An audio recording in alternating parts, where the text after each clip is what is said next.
right, welcome to Talkin Nerdy, episode 1. I'm Scott. With me is my longtime friend Joe, and welcome to episode 1 of what we hope is going to be a show dedicated to all things nerdy. That's going to touch on a variety of things. It's going to be pop culture, sports, wrestling, collecting. I go to conventions, so convention related. So does Joe. But I guess kind of the first to talk a little bit about who we are and why we're doing this show. So first up is, again, my name is Scott. I am in the Maryland area. I have been a lifelong nerd, Star Wars kid since I was little. Joe and I met actually 35 years ago in grade school. We went to a Catholic school together. Yep, we have been friends for over 35 years. And we got the idea to do this because there are a lot of podcasts out there that talk about just one singular subject, but they go deep into it. So we decided that we wanted to do something that just kind of talked about a lot of our passions and figured we'd make it interactive. We're going to try to do this every other week to get as much input from you, our subscribers, as possible. And just as a reminder, if you like what you hear, hit the subscribe button down the bottom there, and you'll get that little notification every time Joe and I drop an episode. So, Joe, why don't you share a little bit about you? Yeah, man. So we did meet 35 years ago at a Catholic school, believe it or not. And I'm really just excited to do this podcast. I've been learning a lot on the side from a bunch of different people. We came up with this idea collectively just so we can, have some fun and about what we like, and as far as sports, my toy collecting and everything nerdy, as the show is called. So I'm from Maryland also. I got a few little projects going on besides this one, so that I'm pretty excited about.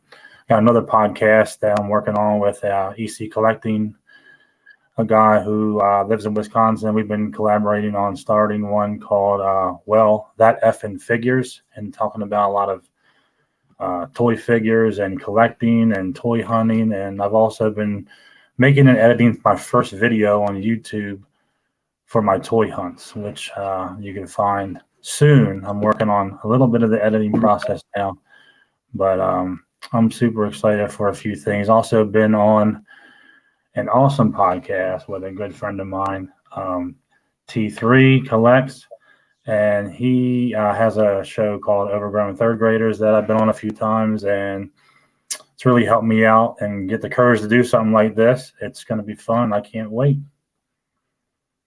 Well, and I think the bottom line with this show for the two of us is this is going to be a work in progress. Neither of us are experienced podcasters. We are two guys that really kind of like talking about nerdy shit, and we got kind of tired of just texting back and forth, so we decided to include all of you. No one's watching at the moment, but hopefully some of you will. And we'll go back in this episode and we'll be able to remark on how far we've come. So that's true, yes. Yeah, so you'll have to forgive us for looking so tired so early on. Here in the area where we live, we're very close to Philadelphia. And we just kind of dealt with one of the best Philadelphia sports weekends I think I can remember in, my 48 plus years of life. You've got the Phillies, who are in the National League Championship Series starting tonight. The Eagles beat Dallas last weekend. I was in attendance, by the way. Yeah. Good game. Good. I scared me for a minute there, but it was a good game. Yeah, believe me, they had a lot of us scared when it got a little close at the end. But those are the kinds of things that we talk about often, is things about sports and conventions and things like that. But I think one of the things that bonded us early on was our shared love of professional wrestling. And Joe and I grew up in a time when professional wrestling was very cartoonish, very cheesy. But what did we know? We were in like 5th grade when we met. So yeah, that's true. But without the cartoonish, these Hasbros would be very boring that I have behind me in my DTOF. I mean, you got I mean, look at Papa Shango. If he was just a normal character by his real name, like on AEW where they use their real names a lot, it'd be a pretty boring friggin' figure, I would think. But anyway, continue because I didn't mean to interrupt, but that's what I do because I'm Italian. So sorry. Look, we bounce back and forth, and that's kind of, we're stream of consciousness talkers. So that's kind of how this is going to work. There's really no rhyme or reason to what we're going to talk about. We're going to go into, subject to subject. And the first thing we were going to talk a little bit about is wrestling. Joe and I, about a week ago Saturday, we got a chance to go to Philly for Extreme Rules. Was a good time. Was the return of Bray Wyatt. Let me in. Yeah, he did come back. That was awesome. I was waiting for that all night, was I not? Oh, he was. I can tell you Every that match. as the guy that sat next to him at the very end of the show, I had a feeling that they were going to do this big reveal, right? So Joe, of course, stands up and immediately thinks, oh, shit, this is it? They didn't do it. They didn't do the reveal. And he I was getting ready to be pissed, man. It was literally like somebody kicked his puppy. Yeah. But I'll tell you, when the lights dropped and his voice hit the loudspeaker, he's got the whole world in his hands. Oh man, what a moment. I'm honest, I don't think I've heard little girls scream at cheerleading competitions louder than Joe. Dude, I'm not going to deny it. Like, I watched it probably 15 times since, and I still get goosebumps because here's a guy who they let go, and he's one of the greatest creative minds they had. And now that they let him do what he wants to do, this is going to be special. And he came out Friday on SmackDown as pretty much Wyndham Rotunda and spoke from the heart.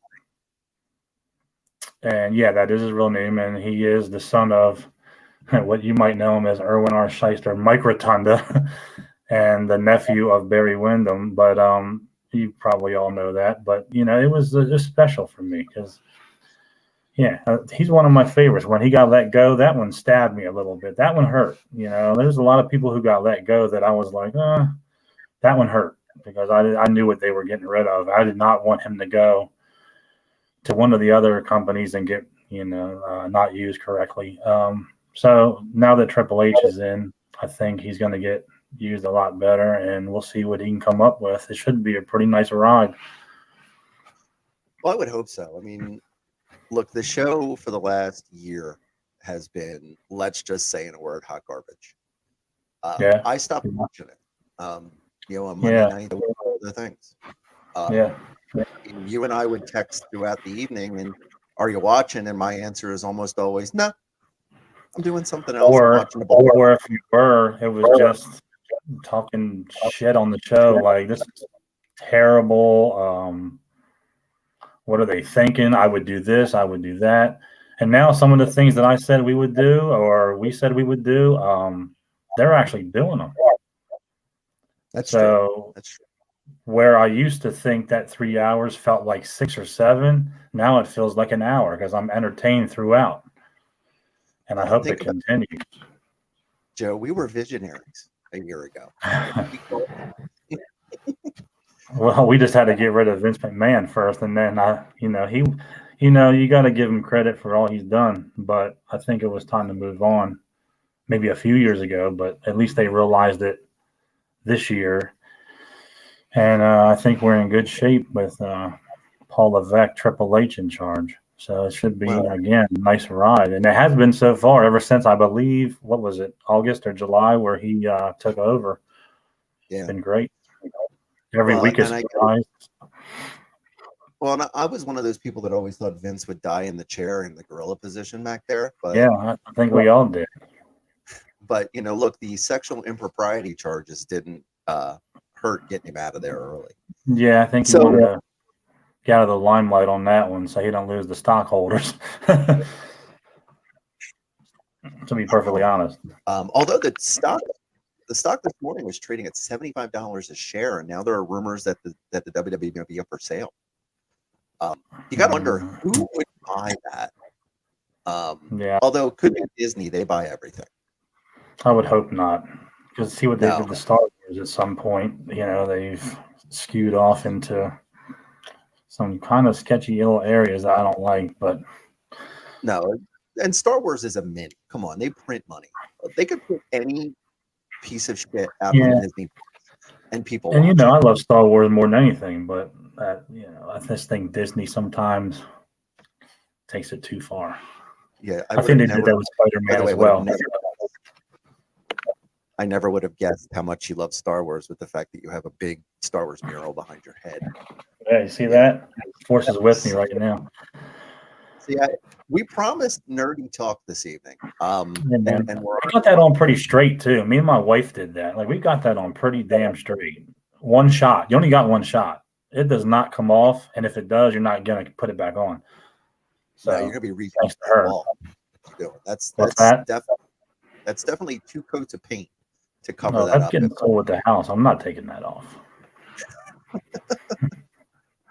All right, so back to Extreme Rules a little bit. Overall, was a good show. I mean, it was a lot of fun. I really like the fact that every match that we were there for had a gimmick attached. Mm-hmm. Uh, Yep. It was, definitely something that you don't see in normal premium events.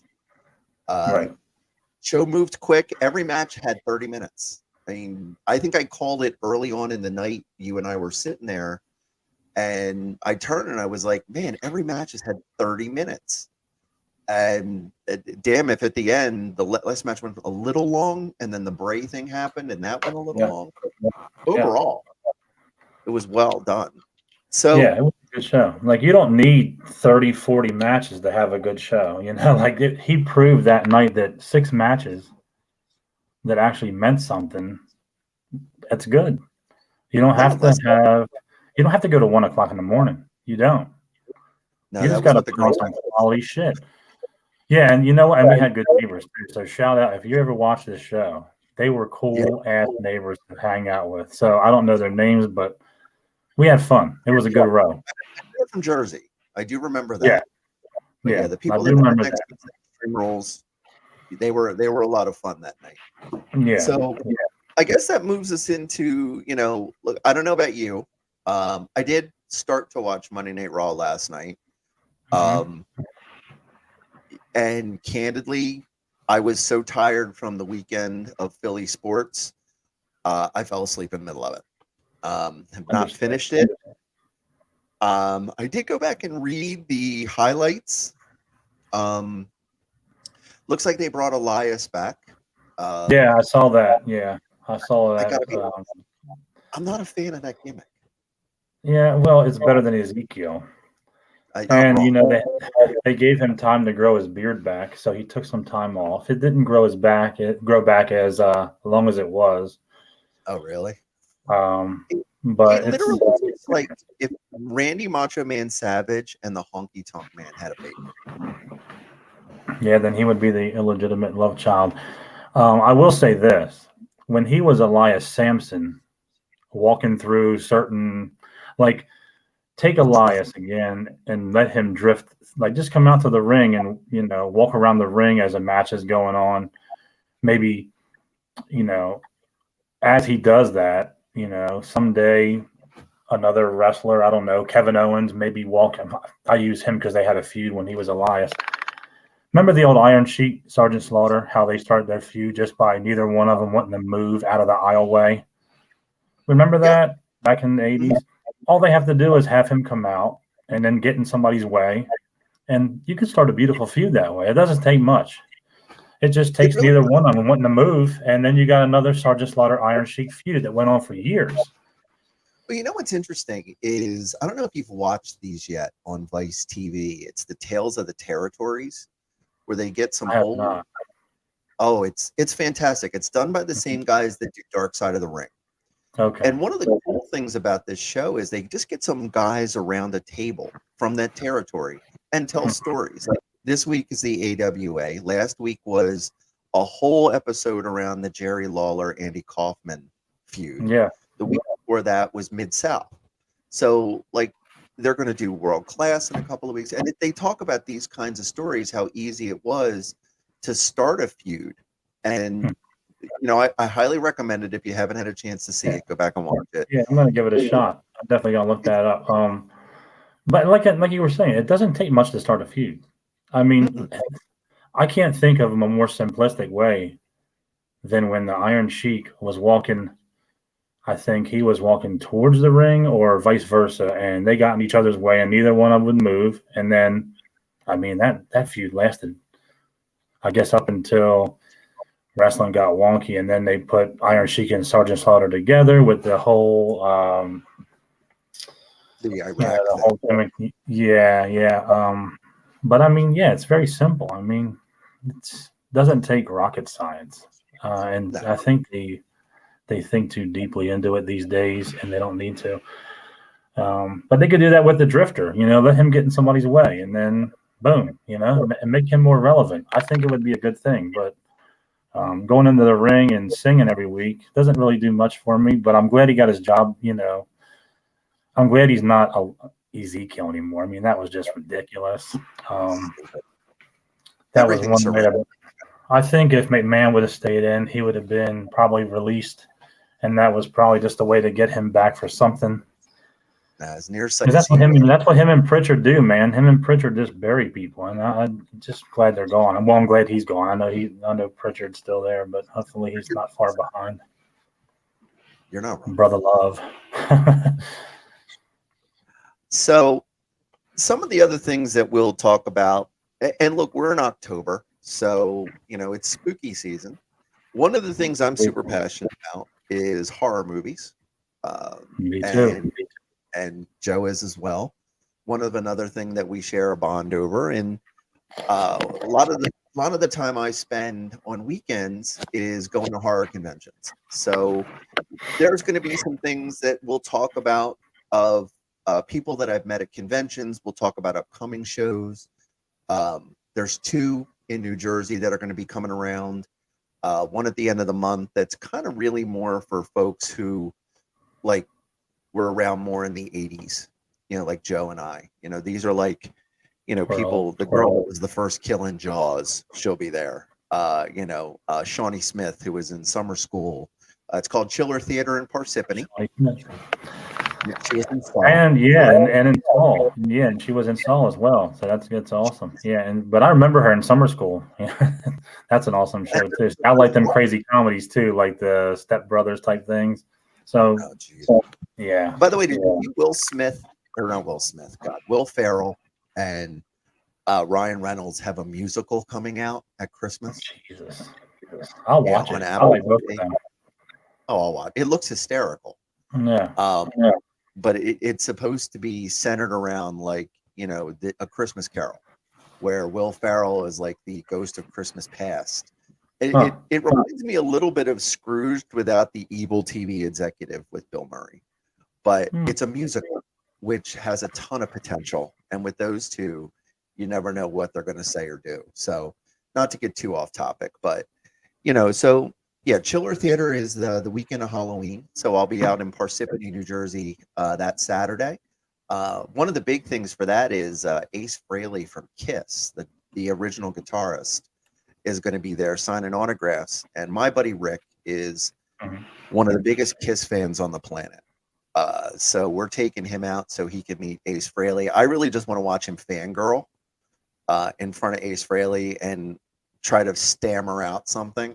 We did this once before we did this once before with a show in New Jersey, in Atlantic City, where Peter Criss, who is Rick's all-time favorite drummer, was there, and literally, Rick fangirl. It was really bad.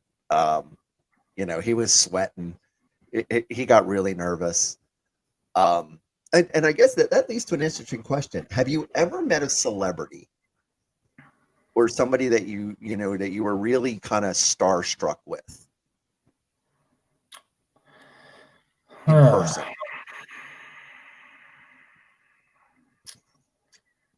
I think mine. Well, first, EC Collecting, he's here. He's my partner on our other podcast. He is in the house watching. Thank you so much for showing up. He told me he would. He's our first guest, dude. Hit subscribe. Yeah, so welcome. So subscribe, EC. I know you will. But yeah, we're going to start ours October 30th at 9 a.m. Little plug there.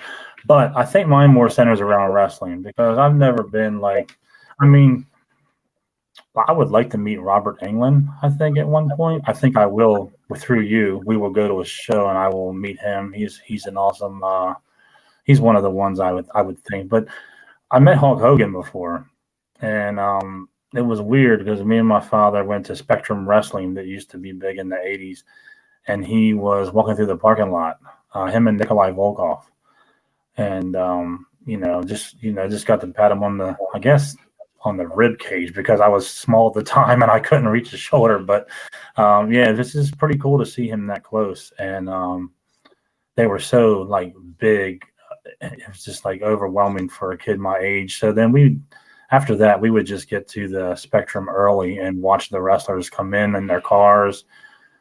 And I would mark out, man. I would really mark out. Wrestling's been my thing since 1978. I just always just latched onto it. It was my getaway. So Sure, I always will love it. I did take a few years off, 2009 to like 13, but yeah, and I missed some pretty good stuff with CM Punk there, I believe, but I've always just loved it, man. It's my guilty pleasure. Yeah, there's nothing guilt about it. I think a lot of people feel the same way. I mean, Yeah. look, wrestling is the popularity Thanks, is dwindled a little bit, Mm-hmm.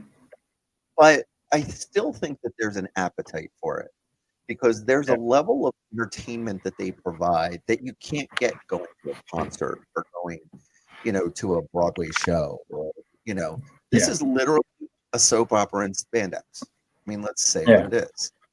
And it's interesting that you mentioned that. So, fun fact on Robert Englund, the weekend of November 11th through 13th, he'll be at Monster Mania in Oaks, Pennsylvania, the same show I was telling you about before we jumped on. Same show we're going to get tickets to. Yes, same show that we're going. And maybe I get to see. Yeah, I get to meet him finally. That'd be awesome. Yeah, November the 13th will be the day that we're there. So anybody that's in attendance and you see one of our large foreheads, stop by, say hi, let us know you watch the pod. Put that hat back on. God, the shine on. Yeah. Well, it's growing back. It's too long. Got to cut it. Yeah. So yeah, definitely. And by no means am I getting paid for plugging these shows or anything. These are just shows I enjoy to go to. My main work is a year, 3 in Jersey, 2 in Jersey, 1 in PA, 1 in Maryland. Next year they're doing 5 shows. And these are shows, honestly, where you can meet, people from your favorite TV shows, your favorite movies from the 80s. This year alone, I met the whole cast of Dexter this year. I've met Robert Englund at this show, the cast of The Walking Dead, the kids from Stranger Things. And not a lot of people know that these things exist. It's grown a lot as convention culture has kind of taken over. But not so much with the horror conventions. Like, people don't really realize that this is a much bigger thing than even Comic-Con. Comic-Con, everybody knows it because it's the big one, and Marvel and Funko all put all that money into, sponsoring and making San Diego a destination location where they drop news and have panels and stuff. And even New York is getting like that. New York Comic-Con was 2 weeks ago. That's one that if we could do that and go and do a pod live from like New York City Comic-Con, that would be hysterically funny. Well, it's funny that you say that because I was just talking to EC Collecting before our podcast, and I was telling him how much I hate going to New York anymore. But I'd bite the bullet. I'll do it for something cool like that. We're all going to go, and you're more than welcome to come too, to ICCC. It's a big convention in Nashville. It's actually Memorial Day weekend next year, which is kind of odd that they did that, but I'm going to meet a bunch of guys that we talked to through toy hunting and through collecting, and we're going to meet down there and have a blast, and I can't wait. You're going to meet a bunch of guys. Cool. Yeah. Yeah. Well, So, hey, and that's cool. I mean, look, the toy collecting stuff is fun. I'll be honest, I would be down just to go to Nashville because I've never been. Mm-hmm. Yeah. I'm pretty sure that I don't think I would be in any condition to get up the next day to go to any conventions because I'm pretty sure I would, the main drag pretty hard. Oh yeah, well, when I was down there last year, we did the convention was in the same convention center as the hotel that we stayed at. So it was pretty easily just to go down the elevator, go to the show. But we did hit Broadway. We hit it pretty hard at 9 a.m. at Kid Rock's place. And it was funny too because we were the first maybe 5 people there, and we were like, man, these people are drinking at 9 a.m. But might as well get a drink too. And then next thing you know, the band starts playing and 500, 600 people walk in and there's standing room only and it's like New York City. So I was like, holy shit. But it was a blast. We had a great time. I cannot wait till Memorial Day weekend this year to go back. And like I said, we'll talk more about that offline, but I'm hoping you can make it too because there's a lot of good people we're going to meet down there and have a blast. Well, look, I'd even love to do a live show while we're there, Yeah, and they do offer that at the conventions. Yeah. So I think can double dip, Oh, no comment. Don't say it. Not saying a word. Sometimes it's just way too easy. Don't say it. I'm giving you a lot of opportunity. You really have. I think for me, to loop back to my question about have you ever gotten starstruck? There have been times that I've walked up and I'll tell you a big one for me was the Dulcie Hall who played Dexter on the TV show Dexter. Also in another one of my favorite all-time TV shows, 6 Feet Under, on HBO. I met him and the young lady that played his sister on Dexter. They did a photo op together, and I got a chance to go and hang out for a few minutes with them. And I remember turning the corner, and it was one of the few times that I had kind of in my mind what I wanted to say. But by the time I turned the corner, my mind went completely blank because, literally, oh shit, Dexter's right there. Yeah. And you go to these shows and there's stars everywhere. I mean, what? That's what entertainment's all about. They're supposed to be those people. Like you asked earlier, if I could run into Negan from Walking Dead, that would be another one. I always loved Negan's character. I always did. He's in person, by the way. David Morris, the governor, also very cool. Yeah. The Walking Dead was one of my favorite shows. It still is. And but I know you have met a lot of those guys because you had a lot of the collectibles from them or something you had in your basement at your older house that I remember from a lot of Walking Dead. You had a lot of Walking Dead stuff. Well, one of the things that I like to do is rather than get the collectibles kind of like you do is I actually do the autograph photos where personalized. So for me, the toys are great. Don't get me wrong. Yeah. I don't really they show are. them. And look, you have somewhere to show them off. I don't. Mm-hmm. So I love the pictures because look, you can kind of tell a story on the wall of one, look at how much money I blew on stupid shit. But two, look at the memories I created for myself. I can look at each one of those pictures and I can tell you where I met that person, what we talked about. One of the really cool stories is there was a show I went to in Orlando years ago called Spooky Empire, I think it's called. So they had a show and Tobin Bell from Saw was going to be there. He's the guy that played Jigsaw. So I was going down into Orlando for business. So I decided to extend my trip by a couple of days. And I wore a Baltimore Orioles hat because, at the time I was living in Baltimore and the Phillies weren't really, I know. Look, sometimes you got to support where you live. I no longer live in Baltimore. So, people would look at you weird when you walk around with a red Phillies hat on. They're trying to figure out if I'm really in the Bloods or something. Yeah, not even close. So as I as I as I walk up to the table for Tobin, he literally was talking about cards because I didn't know this at the time. He's a huge baseball fan. So, he actually signed my picture, to Scott, go O's. I didn't have to argue tell him I was really a Phillies fan, and I just was wearing the hat because I thought it was nice, and I had gone to an Orioles game the week before. But it was just such a neat memory because, like I built a connection for like the 2 minutes I was in front of the guy over a baseball hat. Yeah.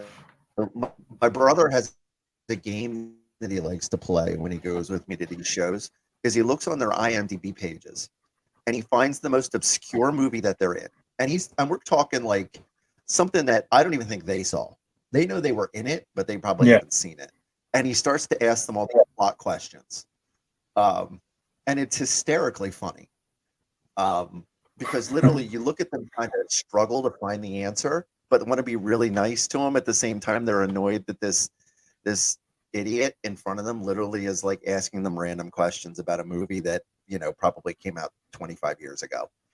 Or he'll say, hey, I loved you in insert bad movie here. Yeah.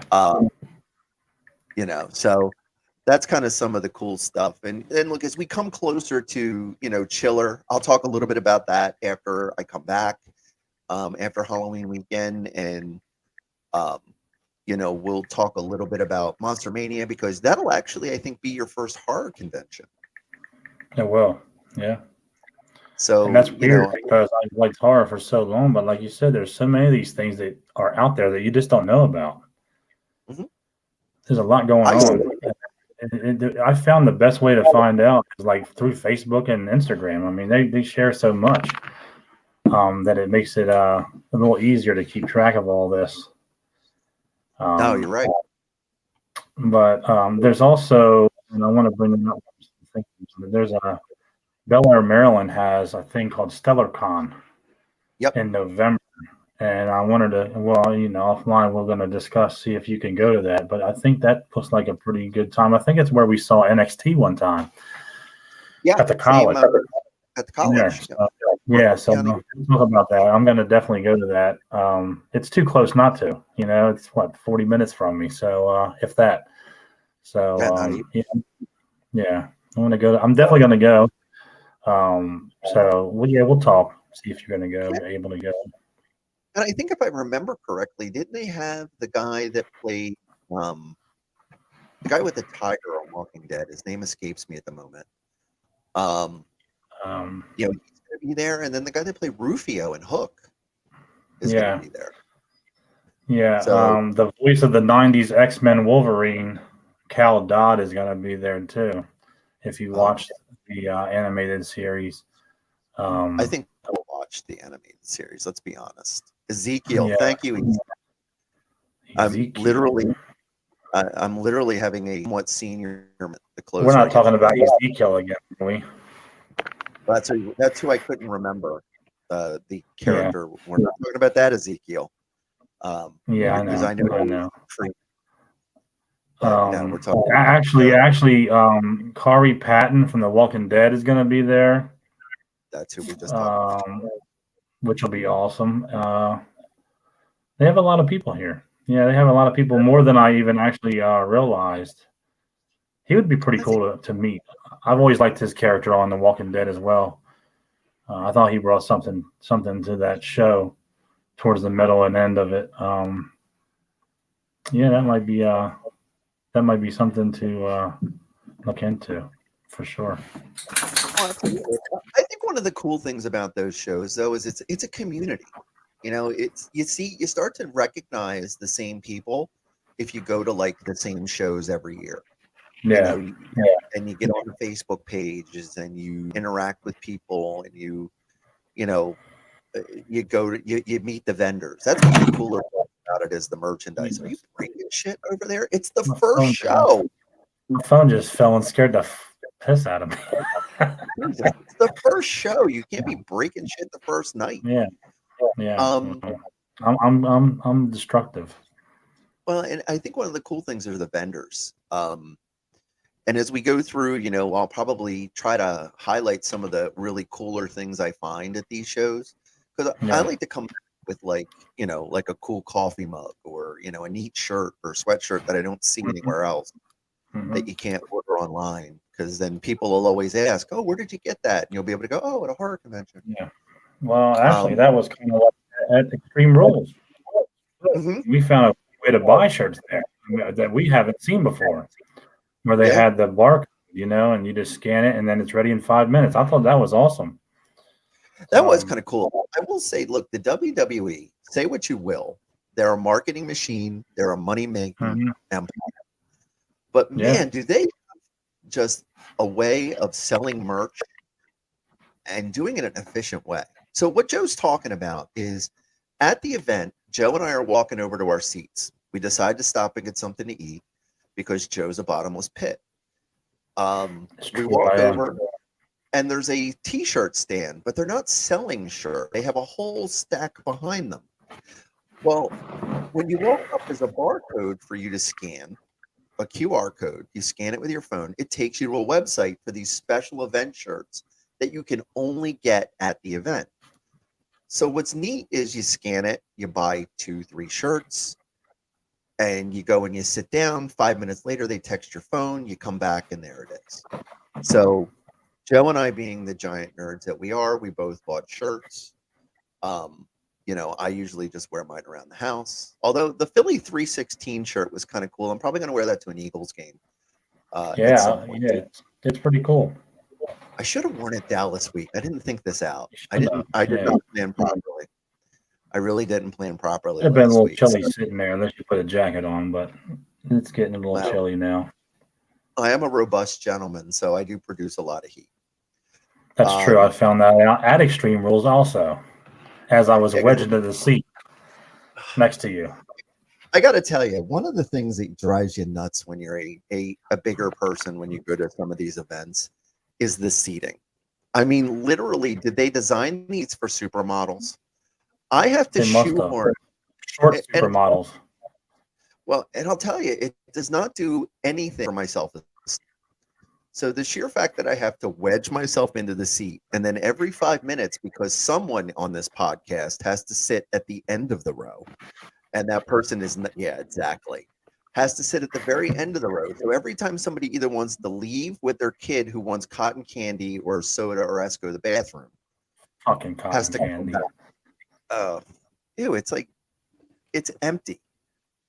Um yeah, it's literally empty calories. Come on. I So actually got up more times that night than we used to get up in church in Catholic school. so it was Kneel, legit like stand, sit, kneel, stand, sit, kneel, I stand, was, sit. Jesus Christ, what do you need from me? Come on. I was not kneeling on that floor. That was disgusting. And No, we're really, not to be kneeling honest, that. there was no fucking way I was getting up at that point.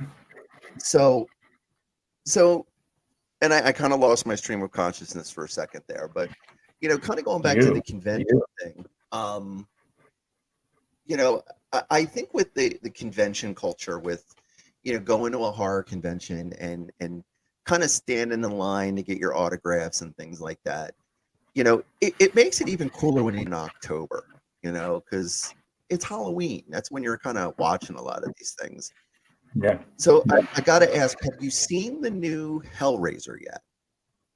I have not, because my stepdaughter got rid of Hulu, so her password no longer works, and I have to look into either getting it, but I'm kind of cheap, so I don't know if I'm going to get it or just try to get somebody's password, like maybe yours. We'll see. Cheapest man alive. I squeak. I have new work. So yeah, you squeak when you walk. That's how tight you Yeah, yeah, yeah. I save my money for figures. are. That's true.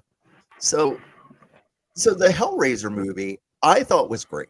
Um, at first I had to watch it twice. The first time I was kind of 100% sold.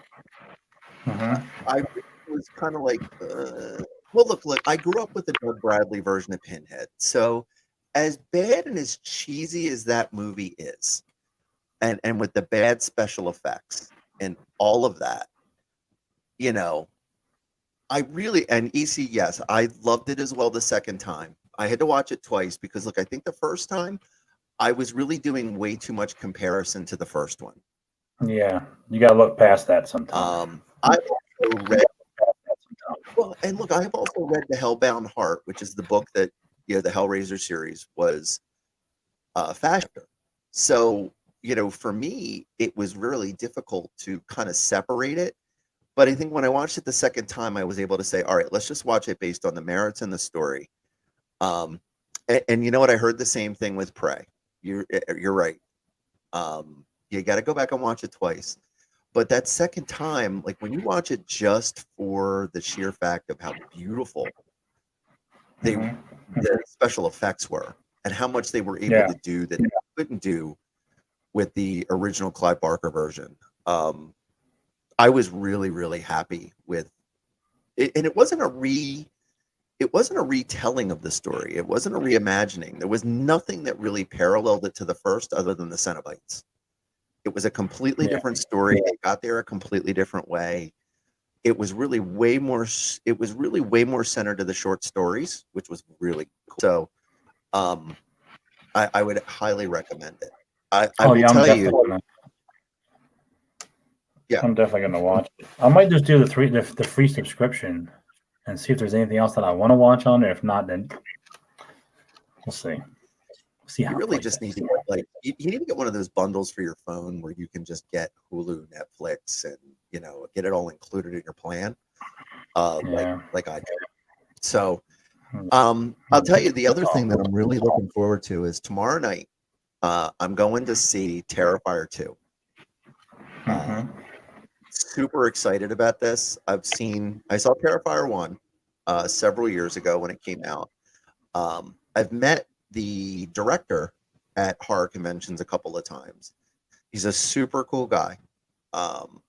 And I'm excited because all the things I'm reading about this movie is, people are getting sick and passing out in the theater. So it's like a challenge for you. It is. Well, think about it. I mean, let's go back to a movie like The Exorcist, right? When The Exorcist came out in the late 70s, like people were like legitimately afraid they were going to be possessed by the devil during the movie and like passing out from some of the intense scenes and things like that. Yeah. There's a great series on Shudder called Cursed Films. And it goes back into some of these TV shows and movies that have had weird things happen on the set. And one of the things that they talked about was The Exorcist. And this is one of the things that makes me think about, and it's not a strategic marketing ploy. I mean, everybody that has talked about it has said it is the goriest movie they've ever seen. Which for a horror nut like me, look, am I into the gore thing? To a point. I mean, I really like a good horror story that kind of sucks me in. Like the first Terrifier was great because Art the Clown was creepy as hell, and he didn't have a single word of dialogue the entire movie. But you just knew that this character brought a lot to the table. So it was a lot of fun. It really was a ton of fun to watch the first one. So I'm going to watch Terrifier 1 and then catch up with you on that for sure. Because when we go in November, I want to know what I'm talking about when I get there. So I'm going to watch 1 maybe this week sometime. Have some free time, but no, absolutely. And what we can do is, if you get a chance to watch it, maybe what we'll do is we'll review it from your perspective as somebody that's watched it for the first time. And then I can roll into a review of Terrifier 2. So we can talk a lot about, like I said, it's bloody. The kill scenes are incredible for a low budget independent film. And it's really a good story. And it's all set in New Jersey. And let's be honest, there's a lot of crazy shit that happens in Jersey. So EC, I know here in our area we have Xfinity Comcast, and you can just Scott told me you could just go into the on demand, and it'll pop up. So just check your cable company, whoever that may be out there in Wisconsin, And I'm pretty sure if it's free here, it would most be free there too. Yeah, I want to say it's So on yeah. like Zumo. Yeah, Zumo streaming. It's on one of those free streaming services. But Yeah. I just watched it recently, and it was one of the ones that we get here on Xfinity. Definitely look it up. It is well worth a watch. So Terrifier 2 review coming soon. I think you'll love it. I know I can't wait to talk about it. That's one of the things I love about this time of year, Joe, is the movies that come out, like all the horror movies. Like I want to see Smile. I've heard that's creepy as hell. Their marketing was amazing because they were sneaking extras from the movie into baseball games and getting on camera. Like there's still shots of, the cast members standing there smiling creepily behind home plate with a shirt that just says Smile on it. That might be my Saturday night, is going out to the movies and seeing that. I mean, this time of year is so great. It is good this time of the year. I watched Halloween Ends. I fell asleep, so I think that tells me that I wasn't very vested into it. I think they need to let that go at this point, and maybe move on to something fresh and new. I know. I don't think they're doing another one after this, from what I understand. But then again, money talks. So if people watch this one enough, they may change their mind. But I hope not, because I'm just done with it at this point. And like I was talking to Colin from EC Collecting earlier, and at some point they just do too much, and it's like you just want it to end. I mean, they ruin the franchise with going too far sometimes. No, I'm with you. Makes sense. I think one of the things that, and candidly, I haven't even been able to bring myself to watch it yet, because a few people that I trust have really just tore it apart. And there are people. Yeah. There are people that go to the conventions with me, and they've said, they're, and I don't want to give anything away, but there are parts of it that they said, I, as a person that loves the Halloween franchise, be very unhappy. So I'm going to probably watch that. I will watch it because I want to get some closure, because I know it's supposed to be the end, and I'd like to get to the end of the story. But I know I'm not going to be happy about it. No, you won't. And I can tell you, like, even with Texas Chainsaw Massacre, the last one they did, like my favorite of all time is Texas Chainsaw Massacre, the original 1974 version. And this last one, man, it blew my mind how bad it was. I could not. It was horrible. You see, yes, it was. It was like one of the worst I've seen ever. I'm like, it just made no sense to me, and I don't even consider it part of the franchise at this point. I just want to forget it even happened. To be honest, it was bad.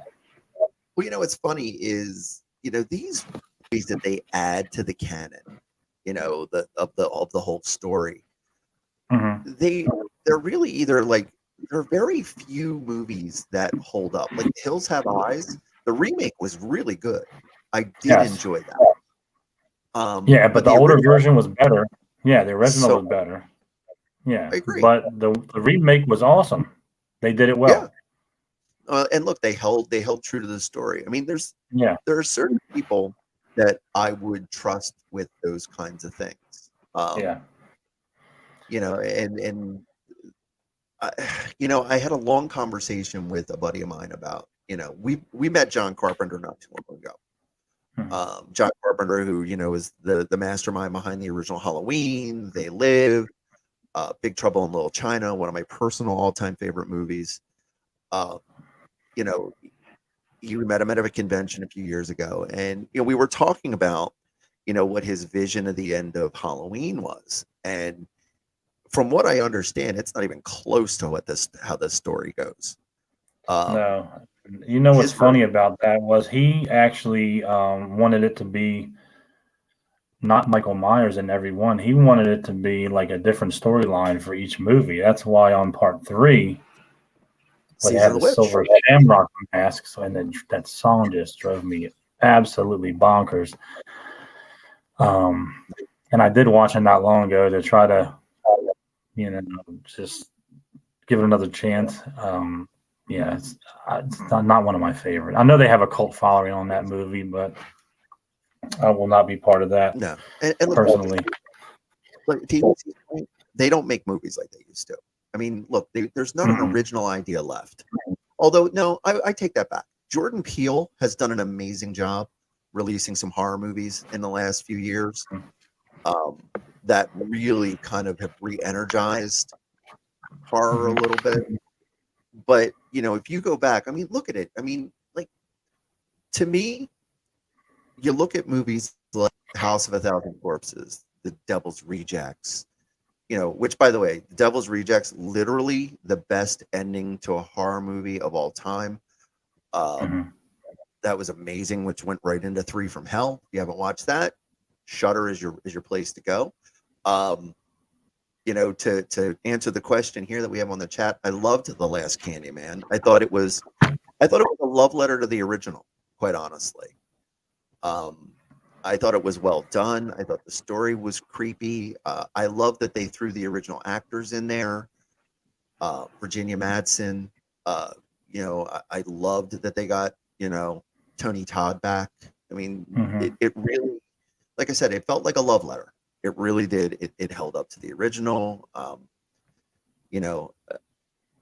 They really just do not do them the way that they don't. They don't. We grew up in a good time where we had, we were lucky. We had the best music, in my opinion. We had the best movies and the best TV shows. Honestly, the 70s and 80s and 90s, man, they were unbelievable times.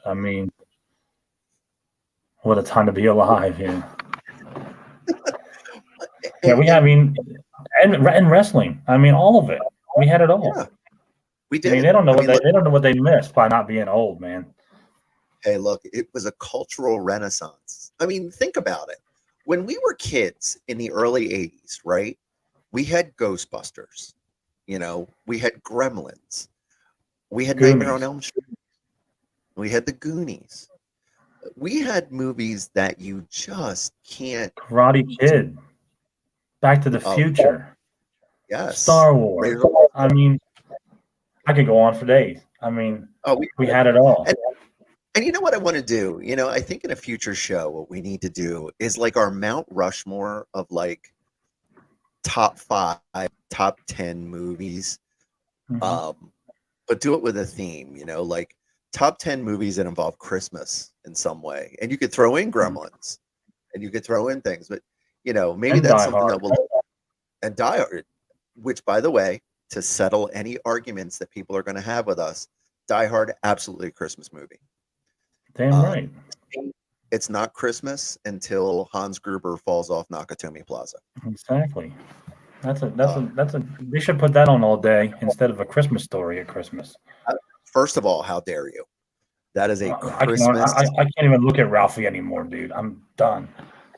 By the way, did you happen to see that they made a sequel with adult Ralphie? No, and I hope I never do. There's really, who hurt you? Tell me. It's okay. You can tell me who hurt you.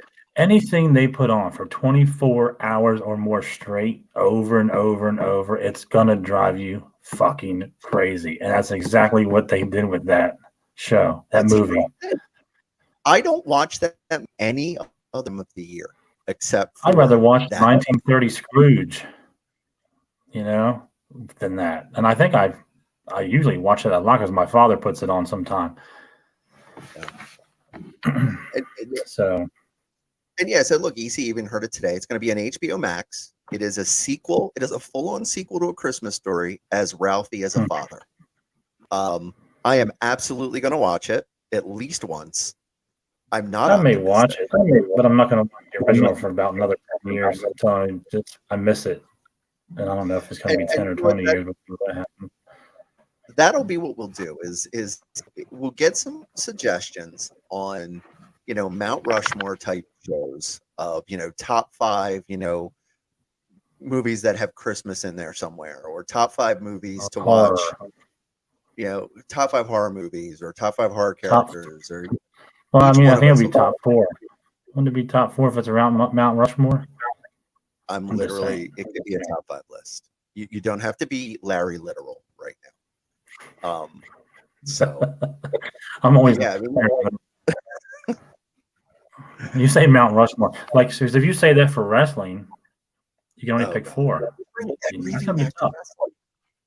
I love it, man. I know you do.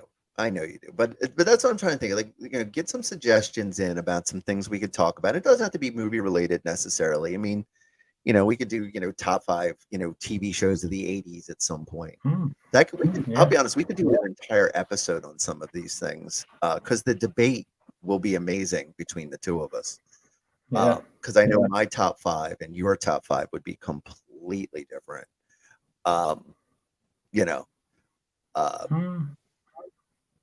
Top five movies involving aliens.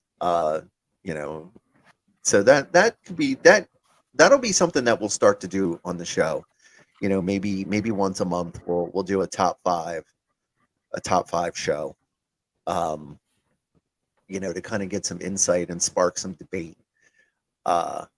And what'll be cool is, I'm going to make us think on the fly. We're going to make the rule right now that if we have the same item on each other's lists, like let's say I go first, I go through my top five, and I have a show that you have picked on your top five, you have to change it on the fly. Can't repeat. It'll be a lot of fun, but definitely something that we can talk about. Was it not like my show because you liked it? Exactly. Me of my rights. No, that sounds okay. I always have a backup. I'll let you go first, because look, as we know, I am a fountain of useless knowledge. Yeah, you certainly are. Yeah. So as we're coming up to the 1 hour mark on the pod, we're going to try and keep this to right around an hour. Joe, what do you got going on this weekend? This weekend, this is a pretty quiet weekend. Last weekend was really busy.